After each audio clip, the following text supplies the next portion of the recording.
지난 주일 오늘 본문과 또한 제목을 가지고 1차 말씀을 증거한 바가 있습니다. 지난 주일 말씀을 전하면서 예수 그리스도를 구원의 주님으로 맞이한 사람, 예수를 믿어서 구원받아 하나님의 자녀가 되어진 사람, 그 하나님의 자녀들이 마땅히 세상 사람 앞에서 해야 할 삶의 모습이 있다라고 말씀을 드리면서 세 가지의 삶의 모습을 말씀드렸습니다. 세상 사람들이 볼 때 예수 믿는 사람, 구원받은 사람, 하나님의 자녀가 되어진 사람이 마땅히 보여주어야 할 삶의 모습, 제일 첫 번째는 항상 기뻐하며 사는 삶이라. 예수 믿어 구원받은 사람이 구원의 기쁨 속에서 모든 사람에게 구원의 기쁨을 드러내는 삶이어야 한다 그랬습니다. 두 번째, 우리 성도들의 삶의 모습은 쉬지 않고 기도하며 사는 삶이라.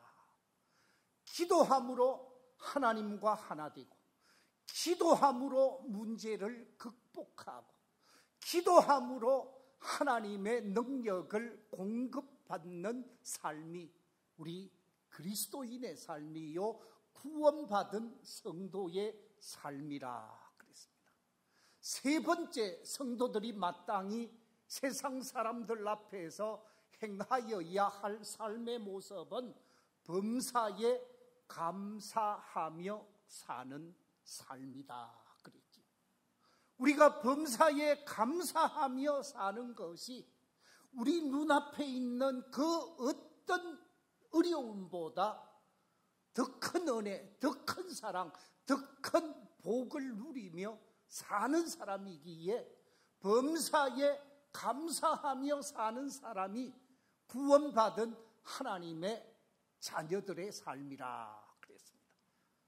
이제 오늘 똑같은 제목으로 영적인 측면에 있어서, 내적인 측면에 있어서 외적으로 잘 보여주고 외적으로 잘 나타내고 외적으로 확실하게 그리스도인으로 드러내기 위해서는 내적인 측면에서, 영적인 측면에서 우리 내면 속에서 마땅히 감당해야 할 삶의 모습이 있는데, 그 내적이고 영적인 측면에 있어서 우리 성도들이 감당해야 할 삶의 모습이 무엇인가? 오늘 제일 먼저 우리에게 말씀하시기를 성령님의 뜻에 순종하며 사는 삶이라 라고 오늘 본문은 우리에게 말씀하고 있습니다. 내 생각대로 살고 내 계획대로 살고 내 뜻대로 삶을 사는 것이 아니라 성령님의 뜻에 온전히 순종하며 사는 삶이 구원받은 성도, 은혜 입은 성도들의 삶의 모습이라는 말씀입니다. 오늘 본문 19절 속에서 이렇게 말씀하고 있습니다. 성령을 뭐 하지 말라고요? 소멸하지 말며 그랬습니다. 여기에서 중요한 단어가 하나 나오는데 소멸한다는 단어입니다.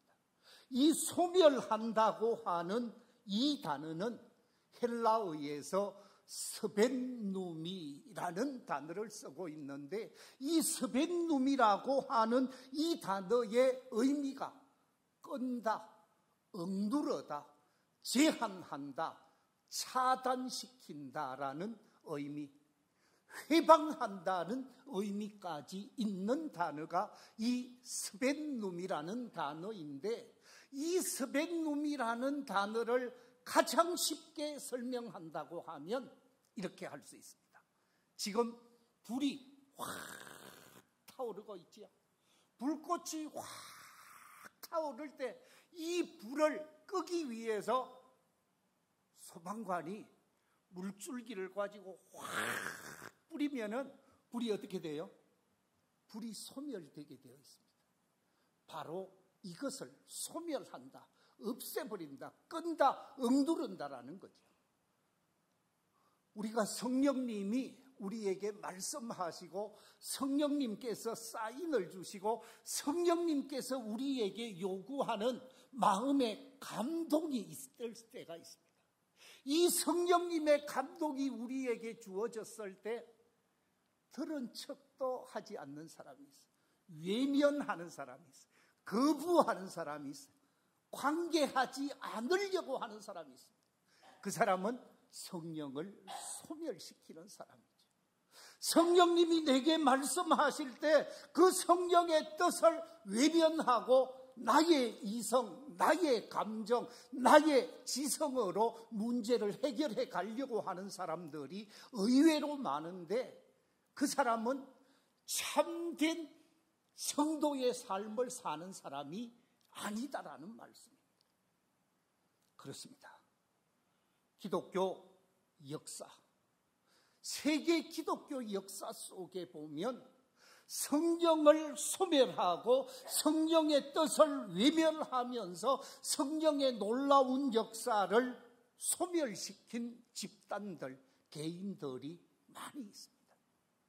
여기서 책을 한 권 소개하고자 합니다.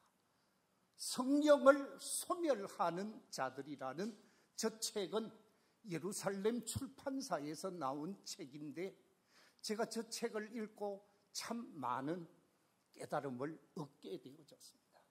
저 성령을 소멸하는 자들이라는 저 책 속에 보면 성령의 놀라운 역사를 부정하고 소멸시키는데 제일 앞장섰던 그룹들이 있는데 그들이 누구냐? 유대인들 가운데 바리새인들이라고 말하고 있습니다. 여러분, 바리새인들이 어떤 사람들입니까?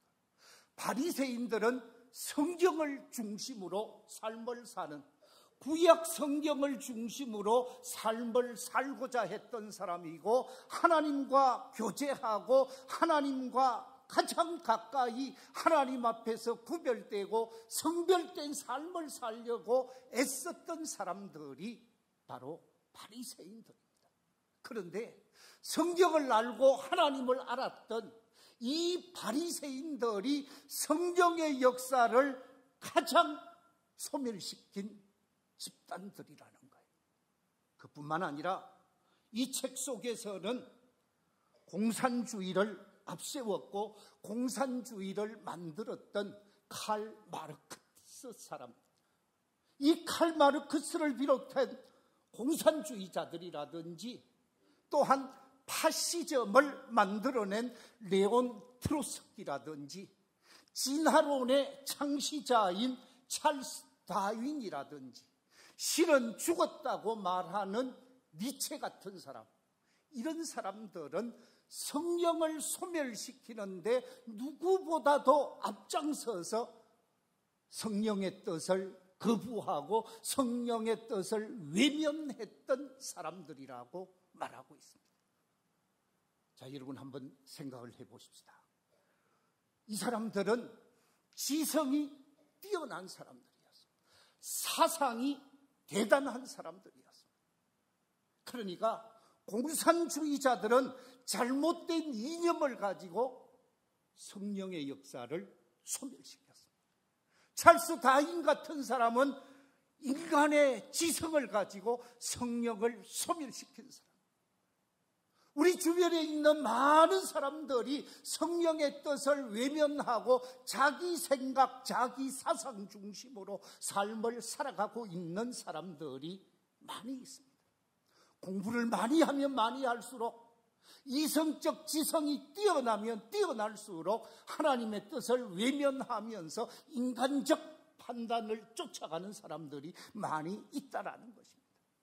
이런 잘못된 이념, 인간의 이성, 종교적 권력을 가지고 성령을 소멸하게 되어질 경우 그들을 통해서 하나님이 짓밟혀지느냐?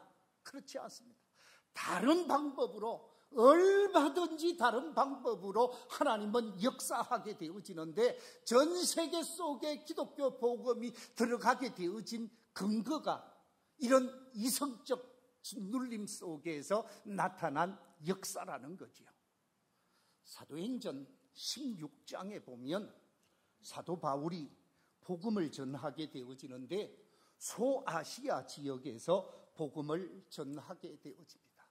루스드라에 가서 복음을 전했는데, 그 루스드라에 아주 멋진 청년을 만나게 되어지죠. 그가 바로 디모데입니다. 디모데가 예수를 믿고 구원을 받고 하나님의 사람이 되어지고 나중에는 사도 바울의 제자가 되어지는 놀라운 역사가 나타나게 되어집니다. 전도의 열매가 많이 나타났습니다. 교회가 세워지고 교회가 부흥하게 되어집니다.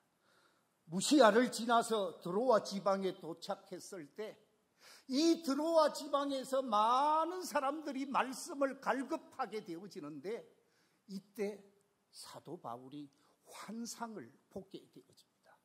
어떤 환상을 보게 되어지는가?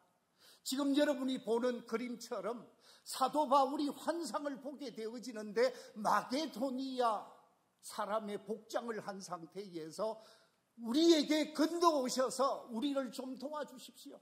우리에게 오셔서 우리에게 좀 영적인 지도자가 되어주십시오 하면서 도와달라는 요청을 하게 되어집니다.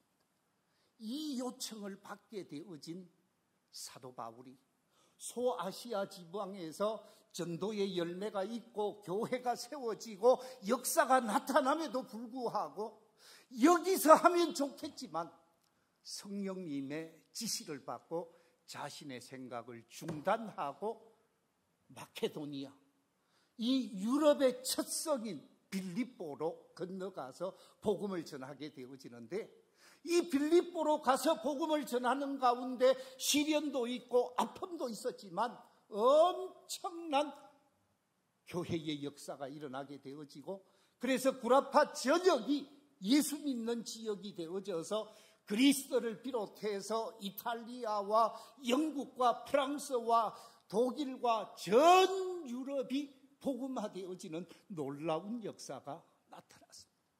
만약에 사도 바울이 여기에 복음 전하는 것이 좋고 여기에 역사가 나타나기 때문에 내가 여기서만 하겠습니다 그러면서 성령의 지시를 거부했다고 하면 구라파의 복음의 역사는 없었을 겁니다. 아니, 사도 바울을 통하여 하는 것이 아니라 다른 손길을 통하여 하게 되어지는 거죠.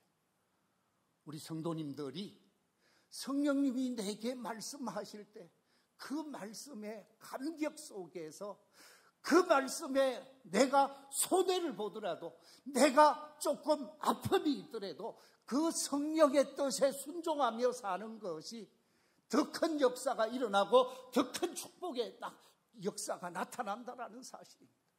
또 한 가지 사실을 우리는 사도행전 8장에서 볼 수가 있습니다. 이 사도행전 8장에 보면 사도행전 4장, 5장을 지나서 6장이 되어지면 스데반 집사가 대단한 역사를 하게 되어지고, 그 대단한 사명을 감당하던 스데반 집사님이 순교하게 되어집니다. 순교를 당하게 되어지니까 예루살렘에 있었던 많은 그리스도인들이 전 세계로 흩어지게 되어지는데, 그 가운데 스데반과 가깝게 사명을 감당했던 예루살렘 교인 전도자 빌립은 사마리아로 피신하게 되어집니다. 그런데 사마리아에 가서 복음을 전하는데 성령님께서 빌립에게 이야기를 합니다. 예루살렘에서 가사로 가는 광야길로 가거라. 광야길로 가라는 거예요. 자, 여러분, 제가 여기서 하나 질문을 하겠습니다. 전도자가 복음을 전하는데 많은 사람들이 모여있는 도심에서 복음을 전해야 됩니까? 아무도 사람도 없는, 잘 다니지도 않는 광야길, 저 산속에 가서 복음을 전해야 됩니까? 어디로 가야 되는 거죠? 그렇죠? 상식적으로는 사람이 모이는 곳, 도심 속에서도 시장 같은 곳, 이런 곳으로 가야 사람을 만나게 되어지고 만나는 사람에게 복음을 전하게 되어지잖아요. 그런데 성령님께서 예루살렘에서 가사로 내려가는 광야길로 가라는 거예요. 지금 여기서 사마리아 성에서 복음을 전해도 되는데 광야길로 가라고 하는 것은 자기 상식에 맞지 않았습니다. 자기 생각에는 틀렸습니다. 그런데 자기 생각을 접고 성령이 지시하는 광야길을 내려가게 되어지죠. 광야길에 내려가서 누구를 만나게 되어지느냐? 에티오피아의 궁중의 재무장관을 만나게 되어집니다. 그 재무장관이 고민 속에 있었는데 이사야의 말씀을 받게 되어지고 이 이사야서의 말씀이 무슨 말씀인지 도저히 몰라서 고민하게 되어지는데 전도자 빌립이 가까이 가게 되어지고 그 이사야서를 읽는 그 모습을 보고 하나하나 여러분이 보는 지금 그림처럼 설명을 해주는 거예요. 이 말씀은 이 말씀이고 이 말씀은 저 말씀이고 메시아에 관한 메시아의 말씀이라고 하면서 말씀을 잘 가르쳐 주었습니다. 이 사람이 예수를 믿게 되어지고 이 사람이 예수를 영접해서 에티오피아로 돌아가게 되어지고 그 에티오피아에 가서 기독교를 전파하게 되어지는데 많은 사람들이 예수 믿는 놀라운 에티오피아 구원의 역사가 나타나게 되어지는 것입니다. 자신의 이성적 판단, 자신의 개인적 판단을 내려놓고 성령님의 말씀에 순종했더니 에티오피아가 구원받는 역사가 일어나게 되어지고 유럽이 복음화되어지는 놀라운 역사가 일어나게 되어졌다는 말씀입니다. 그렇습니다. 내 생각, 내 뜻, 내 마음 중심으로 우리는 삶을 살아오고 있지 않습니까? 그런데 그때 성령님이 내게 말씀하시고 그때 성령님이 내게 깨닫게 하시고 지시하실 때 그 뜻에 순종하며 살 때 그 사람을 통한 하나님의 역사가 일어나고 그 사람을 통한 놀라운 역사가 나타나게 되어진다라는 것입니다. 그래서 성도의 마땅히 해야 할 일이 무엇이냐? 성령이 내게 역사할 때 그 말씀 앞에 아름답게 믿음으로 응답하며 순종하며 사는 것이 성도가 반드시 해야 할 일이라는 말씀입니다. 바라옵고 원하는 것은 우리 교회에 속한 모든 성도들은 성령의 뜻, 성령의 지시에 아름답게 응답하면서 믿음의 길을 걸어가는 복된 성도들이 되시기를 주의 이름으로 축원합니다. 두 번째, 영적인 측면에서 우리 성도가 마땅히 해야 할 일이 무엇일까? 오늘 성경에서 말하기를 하나님의 말씀에 순종하고 응답하며 사는 삶이라고 말씀하고 있습니다. 오늘 본문을 보십시오. 오늘 본문 20절에 예언을 멸시하지 말아라 그랬습니다. 예언이 뭡니까? 예언은 하나님의 말씀을 예언이라고 합니다.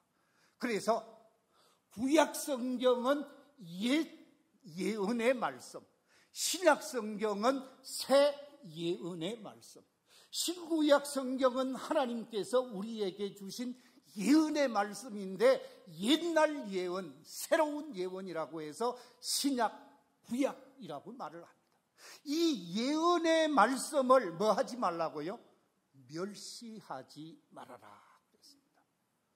멸시하지 말라라고 하는 이 말의 원어적인 의미는 멸시한다라는 의미와 함께 외면한다, 무시한다, 배격한다라는 의미가 있습니다. 아주 하찮게 여긴다는 의미도 포함되어져 있습니다. 그렇습니다.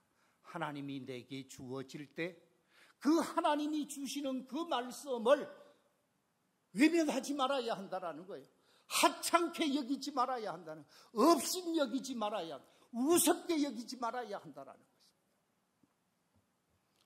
하나님께서 소돔과 고모라에 살고 있는 사람들이 하나님의 마음에 너무 잘못된 길을 걸어가고 있는 거예요.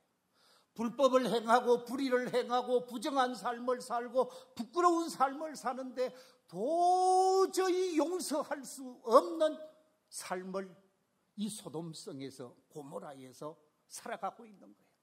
방탕하고 타락한 삶을 살고 있었던 것입니다. 도저히 안 되겠다고 생각을 해서 소돔성을 심판하겠다는 말씀을 전하게 되어집니다.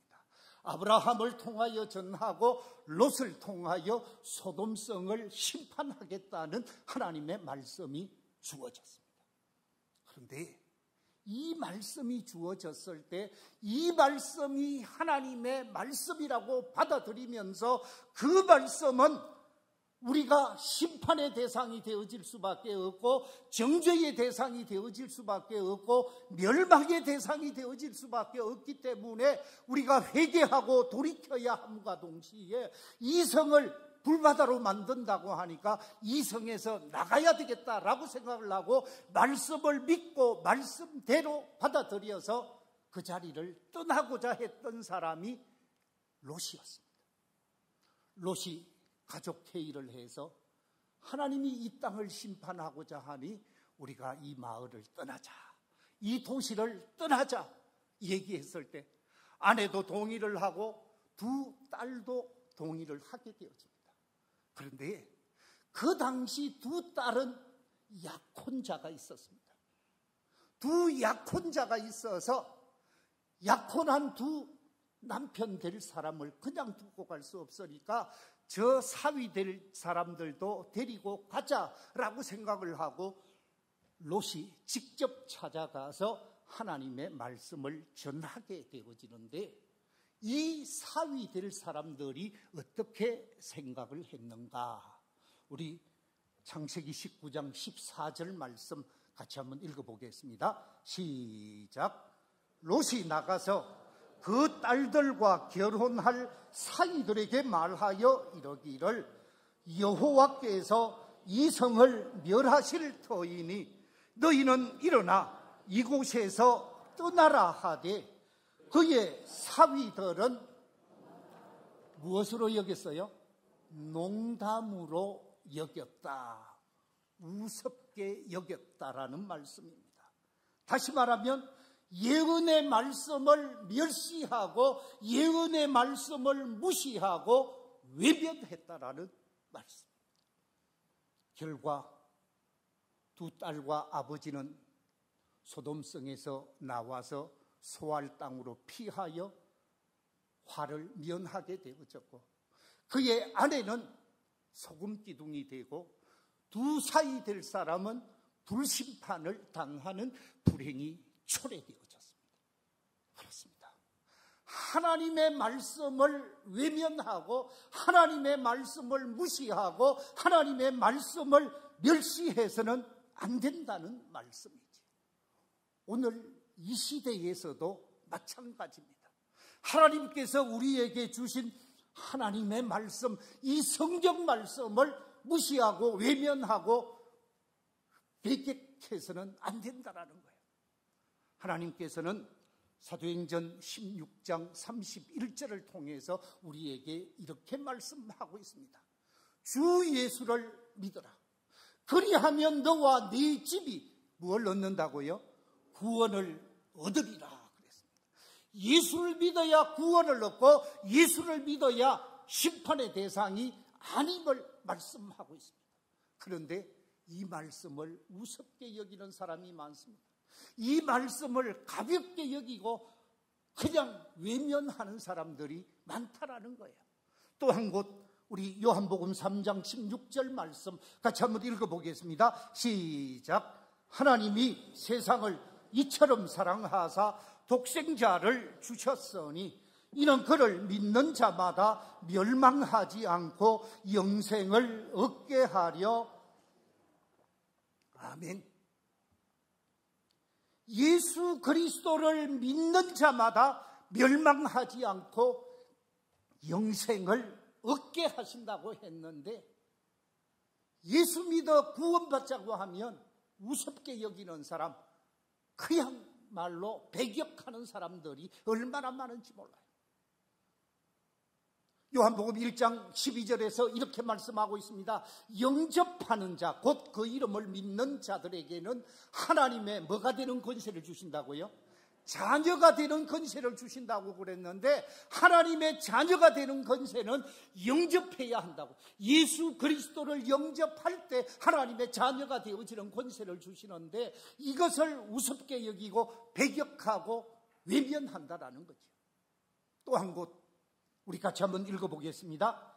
사도행전 4장 12절 말씀 시작. 다른 이로서는 구원을 받을 수 없나니 천하 사람 중에 구원을 받을 만한 다른 이름을 우리에게 주신 일이 없음이라 하였더라. 구원받을 수 있는 다른 이름, 예수 외에 다른 이름으로 구원받을 수가 없다라는 거예요. 부처를 통해서, 석가를 통해서, 공자를 통해서, 또는 어떤 철학자 소크라테스를 통해서 구원을 받을 수 있느냐? 없다라는 거예요. 다른 이름을 주신 일이 없음이라 그랬습니다. 그렇기 때문에 우리는 예수 그리스도를 바로 구원의 주로 확실하게 믿고 그 믿음 속에서 하나님의 자녀로 삶을 살아가야 하는데, 하나님의 말씀을 외면하는 사람, 하나님의 말씀을 우습게 여기면 버림받게 되어진다라는 거예요. 요나서에 보면 하나님께서 이방의 세계, 니느웨라고 하는 아수르의 수도 니느웨를 긍휼히 여기시는 모습이 기록되어져 있습니다. 요나에게 니느웨에 가서 하나님의 말씀을 전하라 했을 때 이 요나가 하나님의 뜻을 받아들이지 않고 다른 길, 다른 곳으로 가게 되어집니다. 가야 할 니느웨로 가지 아니하고 다시스로 가다가 큰 풍랑을 만나게 되어지고, 그 풍랑 속에서 많은 사람이 아픔을 경험하고 결국은 요나가 바다에 던져지게 되어집니다.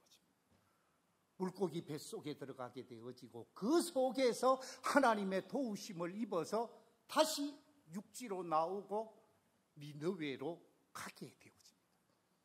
니느웨에 가서 하나님의 말씀을 전하게 되어집니다. 하나님의 말씀을 전하는데 그 말씀을 받은 모든 니느웨 성 사람들이 말씀을 그대로 받아들이게 되어집니다. 말씀을 받아들이니까 하나님께서 심판하겠다고 했던 니느웨 성의 심판을 내리지 아니하고 뜻을 돌이키시는 놀라운 역사가 나타나게 되어집니다. 우리 요나서 3장 9절 10절 말씀 같이 한번 읽어보겠습니다. 시작. 하나님이 뜻을 돌이키시고 그 진노를 그치사 우리가 멸망하지 않게 하시리라. 그렇지 않을 줄을 누가 알겠느냐 한지라. 하나님이 그들이 행한 것 곧 그 악한 길에서 돌이켜 떠난 것을 보시고 하나님이 뜻을 돌이켜사 그들에게 내리리라고 말씀하신 재앙을 내리지 아니하시니라. 말씀을 믿고 말씀을 받아들이게 되어지면, 말씀에 순종하게 되어지면 뜻을 돌이켜서 하나님이 재앙이 아니라 축복을 주시기까지 하시는 하나님이라는 거죠. 그렇습니다. 이 자리에 계신 우리 모든 성도님들이 오늘을 살아가면서 하나님이 주시는 그 말씀에 믿음으로 순종하면서 하나님의 사람으로 부끄럽지 않는 믿음의 길을 걸어가게 되시기를 주의 이름으로 축원합니다. 마지막 세 번째, 영적 청년에 있어서 우리 성도가 마땅히 해야 할 일이 무엇일까? 그것은 다름이 아니라 죄악과 단절하며 사는 길입니다. 이 죄악과 단절하며 산다라는 말은 의의 길을 걷고 믿음의 길을 걷고 하나님이 기뻐하는 길을 걸어야 한다라는 거죠. 자, 오늘 본문 21절, 22절 말씀을 같이 한번 읽어보겠습니다. 시작. 범사에 헤아려 좋은 것을 취하고 악은 어떤 모양이라도 버리라. 버리라 라고 말씀하고 있습니다. 버려야 됩니다. 무엇을 버리라고요? 악을 버리라. 죄악을 버리라는 것. 하나님이 기뻐하지 않는 것, 하나님이 원하지 않는 것, 하나님께서 이것은 아니야 라고 말하는 죄악된 삶의 모습, 불의한 삶의 모습, 불법한 삶의 모습은 다 버리고 하나님이 원하는 삶을 살라고 말씀하고 있습니다. 창세기 6장에 보면 노아 시대가 펼쳐지고 있습니다.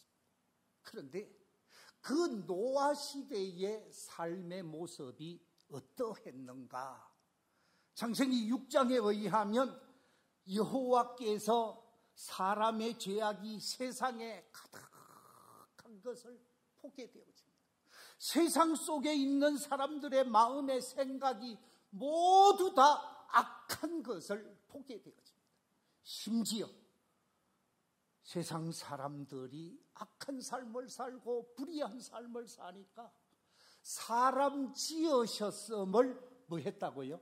한탄하셨다. 가슴을 치고 괴로워하신 하나님이었습니다. 하나님께서 물로 심판을 할 수밖에 없던 시절이었지요. 그런데 그 속에서 하나님의 사람 노아는 어떻게 삶을 살았는가? 6장 9절에 보면 이렇게 기록하고 있습니다. 노아는 의인이요 당대의 완전한 자라. 그러면서 덧붙이기를 그는 하나님과 뭐 했다고요? 동행하였으며. 하나님과 동행하면서 죄악된 길, 불의한 길을 다 막고 버렸더라.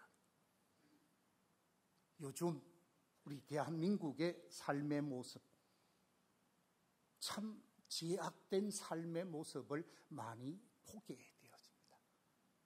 오늘의 이 현실 속에서 죄악된 길을 걸어가는 많은 사람을 보면서 우리가 스스로 판단해야 할 것은 하나님, 죄악된 길이 아닌 의의 길을 걷게 하옵소서.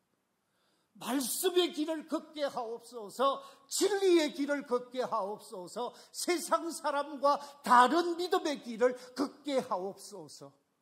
기도할 수밖에 없는 시절입니다. 어떤 사람이 복 있는 사람입니까? 시편 1편 1절 2절에 이렇게 기록하고 있습니다. 같이 한번 읽어보겠습니다. 시작. 복 있는 사람은 악인들의 꾀를 따르지 아니하며 죄인들의 길에 서지 아니하며 오만한 자들의 자리에 앉지 아니하고 오직 여호와의 율법을 즐거워하여 그의 율법을 주야로 묵상하는 자로다. 정말 복 있는 사람, 하나님의 은총을 입고 축복된 삶을 살 수 있는 사람은 세 가지 사람으로부터 차별화가 일어나야 되는데, 그 첫째가 악인들의 꾀를 따르지 아니한다 그랬습니다. 두 번째가 죄인의 길에 서지 않는다.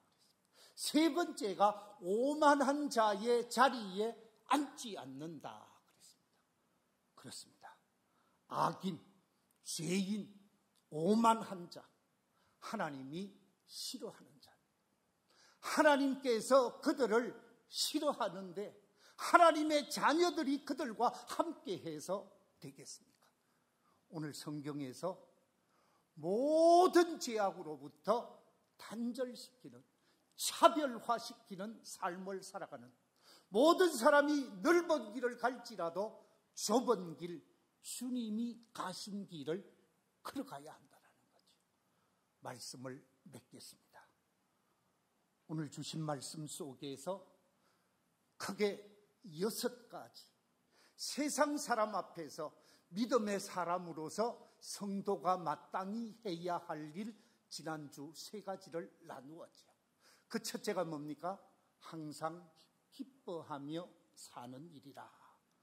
두 번째가 뭡니까? 쉬지 않고 기도하며 사는 일이라. 세 번째는 범사에 감사하며 사는 일이라 그랬습니다. 이와 같이 세상 사람들 앞에 기뻐하고 기도하고 감사하며 살 수 있는 신실한 하나님의 사람, 영적 측면에서 이 3가지가 감당되어져야 하는데, 영적인 측면에 있어서 성도가 마땅히 감당해야 할 일은 성령님의 뜻에 순응하며 사는 것이요, 두 번째는 하나님의 말씀에 온전히 순종하며 사는 것이요, 세 번째는 불의와 죄악과 단절하며 살고 의의 길, 믿음의 길, 진리의 길을 걸어가는 삶이라 말씀하고 있습니다. 날씨가 많이 무덥습니다. 힘든 여름을 살아가고 있는데 성도가 마땅히 해야 할 일을 잘 감당하면서 믿음의 승리자로 주께 영광을 돌리는 복된 성도들이 다 되시기를 주의 이름으로 축원합니다.